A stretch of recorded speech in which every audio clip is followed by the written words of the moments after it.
Un maestro de la ley, dice el Evangelio de hoy, que por poner a prueba a Jesús, es decir, con una intención muy recta, muy limpia, le hizo la pregunta: ¿qué tengo que hacer para heredar la vida eterna?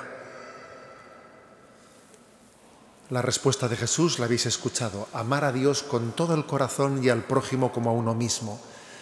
La pregunta y la respuesta de Jesús sigue siendo una pregunta y una respuesta clave, determinante, que a veces ha sido deformada, que a veces ha sido insuficientemente entendida, parcializada.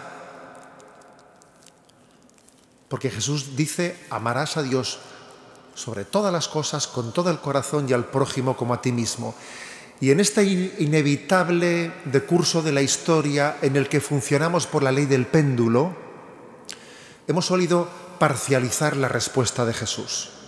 Y en unos determinados momentos históricos, pues quizás lo que pudo ser el medievo, por ejemplo, se enfatizó mucho, la defensa de la honra de Dios, el poner a Dios en el centro de la sociedad y de la historia, en detrimento quizás del humanismo, de la capacidad humanizadora del Evangelio.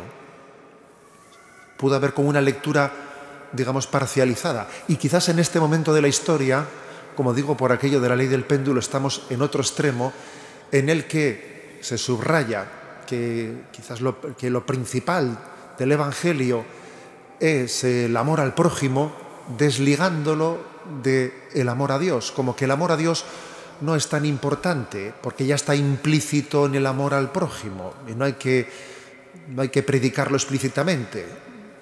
Y existen dos riesgos, por lo tanto, de una lectura parcializada de la respuesta de Jesús. O una religiosidad que subraya la honra de Dios, pero que no se traduce en un humanismo, o en una filantropía que desde luego no llega a expresar todo lo que es la caridad cristiana. Existe, por lo tanto, un riesgo de lectura parcializada.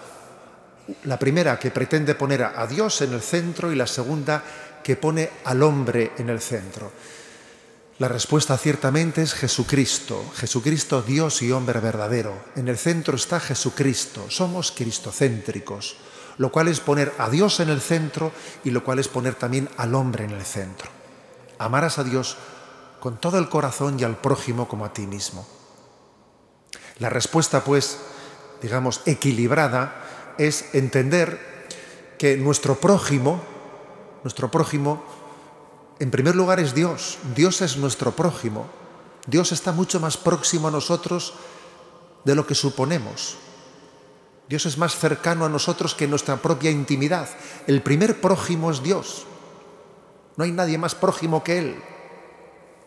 Y si descubrimos esto, nos daremos cuenta de que en todos los demás, en todos nuestros prójimos, está el prójimo, que es Dios.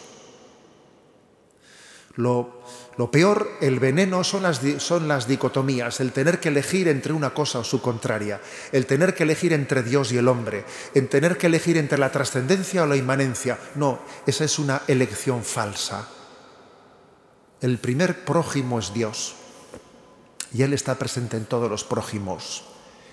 Y es muy propio de nuestra cultura el hacer lecturas contrapuestas, dialécticas contrapuestas, o una cosa o su contraria, cuando lo propio del cristianismo es la integración. Dios es infinitamente superior al hombre, al mismo tiempo que más cercano a nosotros que nuestra propia intimidad.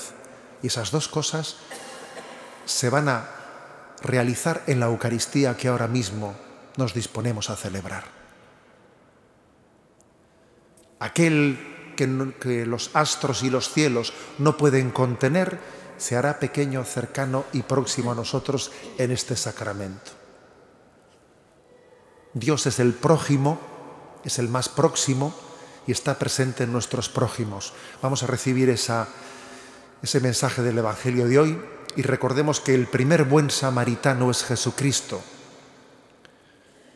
que con aquel aceite, que con aquel vino con el que enjugó las heridas de aquel hombre que había sido asaltado, pues nos está, con el aceite de los sacramentos, con el vino del sacramento de la Eucaristía, nos está acogiendo y está sanando las heridas de cada uno de nosotros.